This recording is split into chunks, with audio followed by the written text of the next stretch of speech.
Hey, hello, hi, good evening friends. Welcome to Roshan's English Word.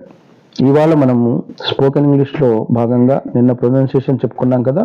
మరి ఆ pronunciation తర్వాత spoken ఇంగ్లీష్లో మనకి చిన్న చిన్న వాక్య నిర్మాణాలు మనకు కనుక తెలియగలిగితే ప్రైమరీ వర్డ్స్ని వాడుతూ మనం చిన్న చిన్న వాక్యాలను తయారు చేసుకుని మన లోపల ఉన్న భయాన్ని పోగొట్టుకోవచ్చు. మరి దానిలో భాగంగా ఈరోజు కొన్ని బేసిక్ ఇంగ్లీష్ వర్డ్స్ని మీకు ఇంట్రడ్యూస్ చేస్తున్నాను. వాటిలో ముఖ్యంగా ముందు సబ్జెక్టివ్ వర్డ్స్ విషయానికి వస్తే మనం కామన్గా మాట్లాడేటటువంటి మాటల్లో ఎక్కువగా మనం వాడేవి ఐ నేను, మై నాది, మీ నేను, మైన్ నాదే, యు నీవు లేదా మీరు, యువర్ నీది లేదా మీది, యువర్స్ మీ యొక్క, వి మనం, అవ మన యొక్క, అస్ మనల్ని, హి అతడు, హిస్ అతని, హిమ్ అతనిని, షీ ఆమె, హర్ ఆమె యొక్క, దే వారు, దేర్ వారి యొక్క, దెమ్ వారిని.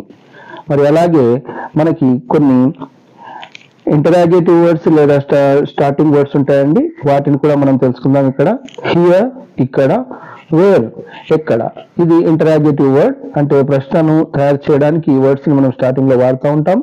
దట్ అది, దోస్ అవి, ఇట్ ఇది, దిస్ ఇది, దీస్ ఇవి, హూ ఎవరు, వాట్ ఏమిటి, వై ఎందుకు, వెన్ ఎప్పుడు, హౌ ఎలా. నెక్స్ట్ మనము ఇక్కడ హెల్పింగ్ వర్బ్స్ అనేవి ఉంటాయండి. ఇవి ప్రధానంగా వాక్య నిర్మాణాల్లో మనకి ఉపయోగపడుతూ ఉంటాయి. దీని గురించి మనము నెక్స్ట్ టాపిక్ లో స్పష్టంగా చెప్పుకుంటాం. ఇక్కడ మీరు వాక్య నిర్మాణానికి కావాల్సినటువంటి బేసిక్ వర్డ్స్ ఇంట్రడ్యూస్ చేస్తున్నాం కనుక హెల్పింగ్ వర్బ్స్ లో ముఖ్యంగా ఈజ్ ఉన్నది ఉన్నాడు, వాజ్ ఉండెను, ఆర్ ఉన్నవి ఉన్నాయి, వర్ ఉండిరి, హ్యావ్ కలిగి ఉండడం. ఈ హ్యావ్ అనే దాన్ని ఫస్ట్ పర్సన్ సెకండ్ పర్సన్స్ కి మాత్రమే వాడతాం. మరి అలాగే థర్డ్ పర్సన్ విషయానికి వస్తే హ్యాజ్ అనేటటువంటి దాన్ని వాడతాం. సేమ్ కలిగి ఉండడం అనే అర్థాన్ని ఇస్తుంది. హ్యాడ్ కలిగి ఉంటిని లేదా కలిగి ఉంటిని అని వస్తుంది. మరి బేసిక్ వర్డ్స్ కనుక చూస్తూ ఉంటే మనం ఇక్కడ గో అంటే పో, కమ్ రా, రీడ్ చదువు, రైట్ రాయి, లెర్న్ నేర్వు, డ్రా గీయు, జంప్ దూకు.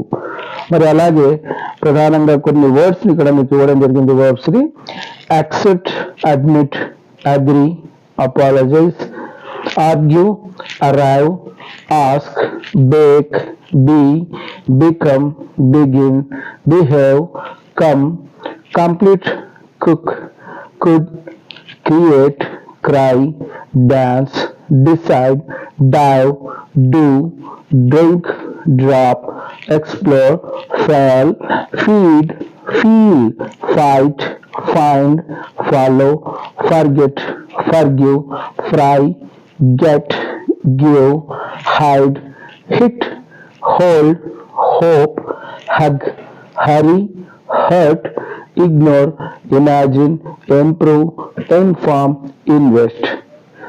Kneel, knit, now, laugh, lay, lean, learn, leave, land, let, lie, lift. మరి ఈ వర్డ్స్ ని వాడి మనం సెంటెన్స్ ని ఎలా ఫామ్ చేయొచ్చో ఒక చిన్న ఎగ్జాంపుల్ ద్వారా చూద్దాం. చూడండి, ఇక్కడ స్టార్టింగ్ వర్డ్స్ లో ఉన్నటువంటి వర్డ్ ని తీసుకుందాం. దిస్ ఈజ్, దిస్ అనేది స్టార్టింగ్ వర్డ్ లో ఉంది. హెల్పింగ్ వర్డ్ లో ఈజ్ ఉంది. ఇందులో నుంచి దిస్ ఈజ్ మై పెన్ లేదా this is your pen, that is our dog, she is my mother, he is my brother, they are going, why are you late, where are you going. తదితరమైనటువంటి sentences ని మనం తయారు చేయొచ్చు. మరి ఈ words basic words తో పాటు ఇంకా చాలా రకాలైనటువంటి ముఖ్యంగా మనం బేసిక్ గా మనం వాడేటటువంటి వర్డ్స్ యొక్క లిస్ట్ ని మీకు ఈ వీడియోలో ఇచ్చాను. డియర్ ఫ్రెండ్స్, మీరు ఈ నా వీడియోస్ లో ఇంకా ఏవైనా సలహాలు సూచనలు ఇవ్వాలనుకుంటే కామెంట్ రూపంలో దయచేసి తెలియచేయండి. నా నెక్స్ట్ వీడియోలో ఖచ్చితంగా నేను వాటిని ఫాలో చేస్తాను.